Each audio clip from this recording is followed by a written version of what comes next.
राजधानी भोपाल में सोमवार से 3 राज्यों के युवा विधायकों का 2 दिवसीय सम्मेलन शुरू हुआ है। राष्ट्रकुल संसदीय संघ के तत्वाधान में आयोजित इस सम्मेलन में मध्य प्रदेश, राजस्थान और छत्तीसगढ़ के 55 युवा विधायक शामिल हुए हैं। भोपाल स्थित मध्य प्रदेश विधानसभा परिसर में सोमवार से 2 दिवसीय युवा विधायक सम्मेलन का शुभारंभ हुआ। सम्मेलन का उद्घाटन मुख्यमंत्री डॉक्टर मोहन यादव ने किया।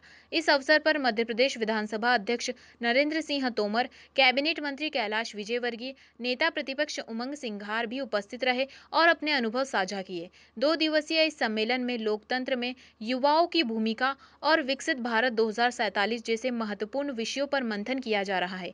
सम्मेलन में कुल 5 सत्र आयोजित होंगे, जिनमें पहले दिन 3 सत्र और दूसरे दिन 2 सत्र होंगे। सम्मेलन में मध्य प्रदेश से 18, छत्तीसगढ़ से 15 और राजस्थान से 22 युवा विधायक शामिल होंगे।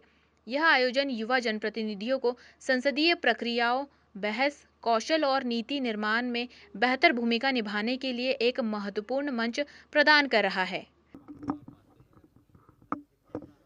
देखिए, निश्चित तौर से लोकतंत्र के लिए एक जो व्यवस्था है, संसदीय विधानसभा व्यवस्था है, इसमें विधायक की एक महत्वपूर्ण भूमिका होती है और एक 3 लाख अपने उस क्षेत्र की विधानसभा के वोटर का प्रतिनिधित्व होता है। मैं समझता हूं कि इस प्रकार की प्रशिक्षण उनको एक मजबूत लोकतंत्र के लिए बनाता है। युवा विधायकों को एक नई उनको व्यवस्था प्रणाली से अवगत भी होते हैं, किस प्रकार से हमें इस विधानसभा के 3 लाख वोटरों की बात करनी, मतदाताओं की। निश्चित तौर से इससे लोकतंत्र मजबूत होता है, ऐसा समझता हूँ।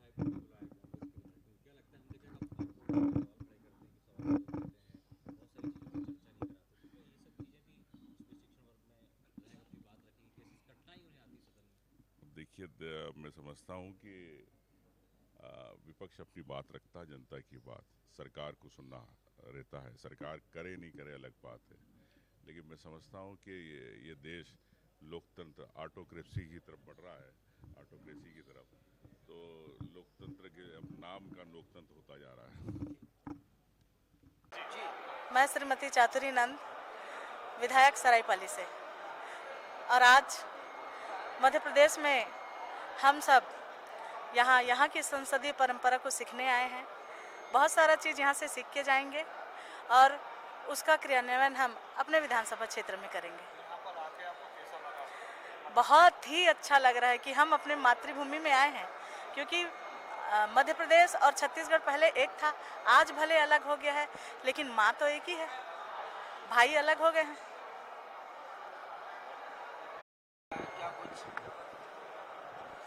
देखिए, युवा विधायक सम्मेलन है, 3 राज्यों का है। सदन में जो बात कही है, मैं उम्मीद करता हूँ उसको धरातल पर भी उतारेंगे। ये नहीं कि सत्ता पक्ष के विधायकों के साथ अलग और विपक्ष के विधायकों के साथ अलग। सौतेला व्यवहार कहीं ना कहीं नहीं होना चाहिए।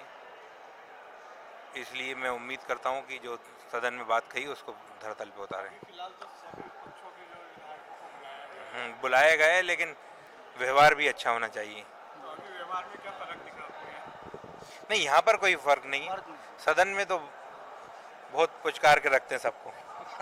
सही कह रहा हूँ। पूरे जो युवा सम्मेलन हुआ है उसमें सभी युवा विधायक आए और अपने अपने राज्य की बता रहे कि उनके विधानसभा के अंदर कैसा काम चलता है। सभी ने बताया, हमारे यहाँ पर भी जयवर्धन भैया ने बताया कि किस प्रकार से हमारे मध्य प्रदेश में हमारे विधानसभा में सत्ता और विपक्ष वाले विधायकों के साथ में किस प्रकार से भेदभाव किया, ये बात रखी उन्होंने। क्या मुद्दे रहे? 15 करोड़ जो उनको दिया है, वो 15 करोड़ की बात की और उनको बताया, छत्तीसगढ़ वाले और राजस्थान वाले को बताया कि जिस प्रकार से 15 करोड़ की राशि अधिक उनको देके विधायकों को काम आगे करने के, मतलब बीजेपी के विधायकों को आगे लेके जा रहे हैं और कांग्रेस के विधायकों के साथ भेदभाव करते हैं। वो 15 करोड़ नहीं देने से हम हमारे विधानसभा में काम नहीं कर पाएंगे।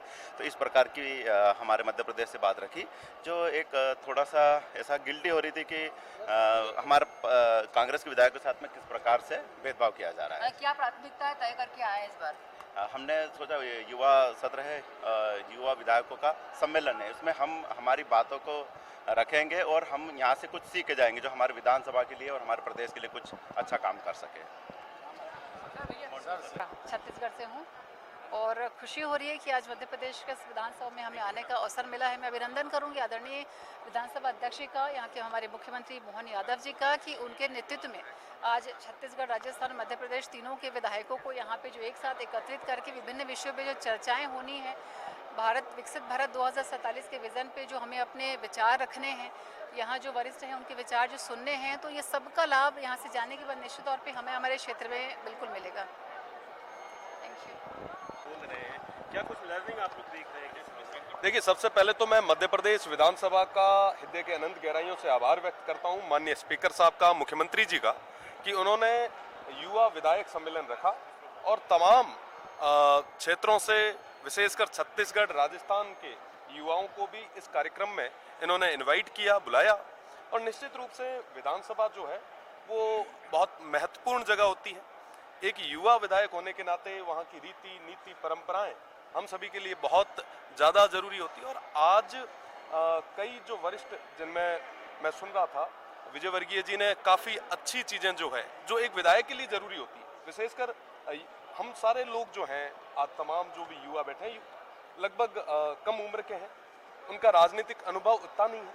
तो विजय वर्गीय जी हैं, चाहे तोमर साहब हैं, चाहे हमारे देवनानी जी हैं, इन सभी के जो अनुभव है, इनके अनुभवों से हमें कई चीज़ें सीखने को मिलेगी। और साथ ही साथ तमाम युवाओं की और युवा विधायकों की सोच से भी, उनकी बातों से भी तमाम चीज़ें जो है सीखने को। एक युवा किसी भी विधानसभा में युवा विधायकों की जो भूमिका होती है, खासकर हम लोग जब राजस्थान देखते हैं और जिस प्रकार से आप आवाज़ उठाते हैं, मुखर होकर के, एमपी में भी हैं, छत्तीसगढ़ में भी, कितनी महत्वपूर्ण भूमिका है युवाओं? देखिए, युवाओं की भूमिका बहुत महत्वपूर्ण होती है। आज राजस्थान की विधानसभा में सबसे युवा विधायक होने का सौभाग्य मुझे मिला है। शिव की देवतुल्य जनता ने मुझे ये मौका दिया है, तो निश्चित रूप से बहुत बड़ी चीज़ होती है। और युवा आज के समय के अनुसार चलता है। एआई का ज़माना है, रोबोटिक्स का ज़माना है। विकसित भारत 2047 जिसकी कल्पना कर रहे हैं, वो विकसित भारत 2047 देखने वाले ये लोग हैं। आज जो पहली पीढ़ी है, जो आज राजनीति में, निश्चित रूप से विकसित भारत को विकसित करने में इनकी बड़ी भूमिका है। धन्यवाद। एक गौरव का क्षण है, क्योंकि हम ना केवल अपने राज्य की बात कर रहे हैं, बल्कि हमने जो दूसरे दो राज्य हैं वहाँ के युवा विधायकों को भी बुलाया है।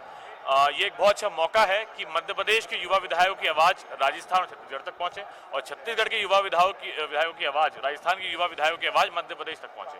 तो ये एक बहुत अच्छा प्लेटफॉर्म है। ऐसे आयोजन होते रहने चाहिए। राजनीतिक दृष्टि से आप कैसा देखते हैं? आप कांग्रेस के विधायक हैं, आपको यहाँ पे आमंत्रण दिया गया। देखिए, ये जो सम्मेलन है, ये कोई कांग्रेस या भाजपा के युवा विधायक का नहीं है। ये मध्य प्रदेश, छत्तीसगढ़ और राजस्थान के जो युवा विधायक हैं, उन सभी का सम्मेलन है। तो इसमें कांग्रेस या भाजपा नहीं आती है। दृष्टिकोण अगर आप मुझसे पूछा जाए तो ये बहुत अच्छी, मेरा दृष्टिकोण बहुत पॉजिटिव है इसको लेके, क्योंकि बिना भेदभाव के हम अपनी बात रख सकेंगे यहाँ पर। आज कई सारे गुरु मंत्र दिए, सबने अलग अलग, सबसे अच्छी बात आपको किसकी लगी? मुझे जो आदरणीय राजस्थान के जो हमारे अध्यक्ष महोदय हैं, उन्होंने कहा था कि डेमोक्रेसी जो होती है उसका सबसे बड़ा एक पार्ट होता है कि जो हमारी ब्यूरोक्रेट है, जो कलेक्टर, आईएएस जिनको हम कहते हैं, उनको लोकतंत्र या विधायकी के प्रति लायबल बनाना, उनकी क्रेडिबिलिटी तय करना, ये होता है। नहीं तो कई बार क्या होता है कि विधानसभा में हम प्रश्न तो लगाते हैं, लेकिन डेमोक्रेसी जो ब्यूरोक्रेट्स होते हैं इस तरह से हावी हो जाते हैं कि वो जवाब ही नहीं देते हैं। तो इसका जो उन्होंने जो विषय रखा वो मुझे बहुत अच्छा लगा। तो मध्य प्रदेश की विधानसभा में आप ये फेस करते हैं क्या कि जो आप लोग सवाल पूछते हैं, ब्यूरोक्रेसी वो जवाब नहीं देती, जानकारी ली जा रही है? कई बार ऐसा होता है, जवाब आ जाता है कि भैया पुस्तकालय के फलाने प्रोसेस में रखी हुई जानकारी है, या फिर कई बार जवाब ही नहीं आता है। हम लोग जब ज्ञापन देने जाते हैं, कई बार कलेक्टर ज्ञापन लेने बाहर तक नहीं निकलता। इस तरह की घटना एक हरदा में हुई थी। हरदा मेरा जिला लगता है, वहाँ पर जो हरदा विधायक और मैं हैं, हम दोनों ही वहाँ पर ज्ञापन देने जा रहे थे कुछ किसानों के मुद्दे को लेके। कलेक्टर ने मिलने से ही मना कर दिया। 2 घंटे तक हमने वहाँ रघुपति राघव राजाराम गाया। जब उसके बाद बात नहीं बनी तो हम लोगों ने वहाँ का गेट तोड़ा, उसको कूदा, और जो कलेक्टर है उसके कैबिन में जाकर वहाँ पर हमने ज्ञापन दिया। लेकिन जो विषय है वो ये है कि जरूरत क्यों पड़ी। तो जब संवाद होगा तो आप ये बातें रखेंगे क्या कि जो विधायक है उनकी गंभीरता ब्यूरोक्रेसी के सामने खत्म होती जा रही है? बिल्कुल, इस विषय को मैं रखूंगा, क्योंकि देखिए लगभग 2 लाख लोगों ने वोट देकर मुझे विधायक बनाया है। मेरी विधानसभा में लगभग 2 लाख लोग हैं, किसी विधानसभा में 3 लाख लोग भी होते हैं। जब जनता वोट करती है तो हमारी जवाबदेही है कि हम उनके लिए लड़ें। जो लोकतंत्र में यही चीज़ होती है, ये सी खूबसूरती भी होती है। विधानसभा से आई हूँ।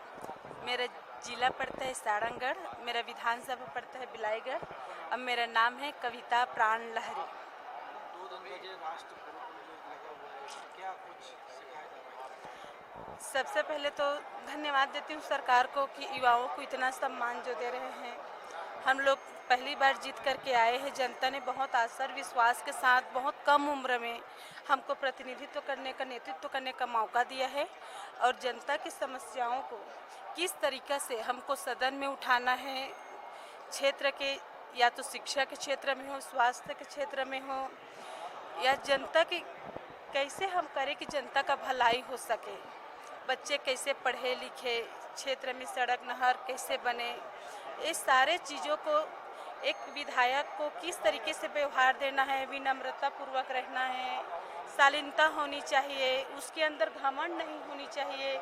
जिस तरीके से स्पीकर साहब जी ने भी कहा कि एक साइकिल भी हमारा पर्सनल नहीं होता, जो आज एक इनोवा हमारे लिए पर्सनल बन चुका है। तो जो है ये जनता की देन है। हम जो भी है जनता के आशीर्वाद से इतने बड़े कुर्सी में बैठे हैं, तो उसको एक गरिमापूर्वक, एक शालीनता, विनम्रता से उसको हम निभाए, अपनी जो महत्व है उसको हम समझें। इसके बारे में हमको सदन में सिखाया जा रहा है। 2047 के विजन को लेकर क्या बताइए? अब उसके बारे में हमारे शीर्ष नेतागण लोग बताएंगे। अभी जितना हमको समझ आया है, सीखने के लिए ही तो हम लोग आए हैं। धीरे धीरे उम्र बढ़ते जाएंगे तो सारे चीज़ को हम मीडिया को भी बताते जाएंगे। निश्चित तौर पे ये युवा विधायक सम्मेलन मध्य प्रदेश के लिए बड़ा गौरवपूर्ण है, क्योंकि मध्य प्रदेश, छत्तीसगढ़ और राजस्थान, ये तीनों राज्यों का मेज़बानी करने का भी अवसर मध्य प्रदेश को मिला है। ये हमारे लिए बड़ा गौरव का विषय है। और साथ ही ये उससे भी बड़ा गौरव का विषय इसलिए भी है कि युवाओं का एक समागम ऐसा हो रहा है जो आने वाले 2047 के विकसित भारत, विकसित राष्ट्र की परिकल्पना के आधार पर युवाओं की क्या सोच हो सकती है, युवाओं की क्या भूमिका हो सकती है, उनको, उनके विचारों को जानने के लिए यहाँ पर तीनों राज्यों के माननीय विधायकगण यहाँ उपस्थित हुए हैं। और मंच पर भी बहुत सारे ऐसे विद्वान उपस्थित होंगे जिनका अच्छा खासा जीवन का अनुभव होगा। जनप्रतिनिधि के साथ साथ अनेक क्षेत्रों में काम करने वाले लोग अपनी बातों को साझा करेंगे और एक जनप्रतिनिधि की क्या भूमिका हो सकती है, जनमानस के बीच वो कैसे विश्वास को कायम रखते हुए, अपना जनाधार मजबूत करते हुए आने वाले समय के हिसाब से एक उदाहरण प्रस्तुत करने के लिए क्या उसका योगदान, कैसे उसको अपने आप को प्रेजेंट करना है, इन समस्त विषयों पर आज विचार मंथन होंगे। एक दूसरे से विषयों को साझा करते हुए जनमानस के बीच हम कंटिन्यू कैसे बने रहें, इन बातों को यहाँ आत्मसात करते हुए लोग यहाँ से सीख कर भी जाएंगे।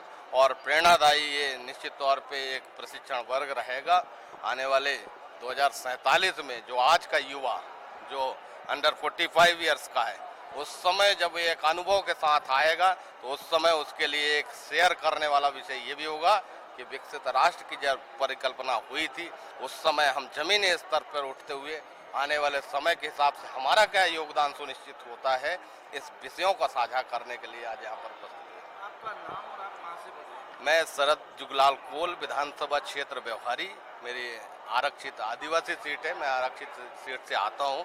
शहडोल जिला हमारा है, पार्लियामेंट क्षेत्र हमारा सीधी है।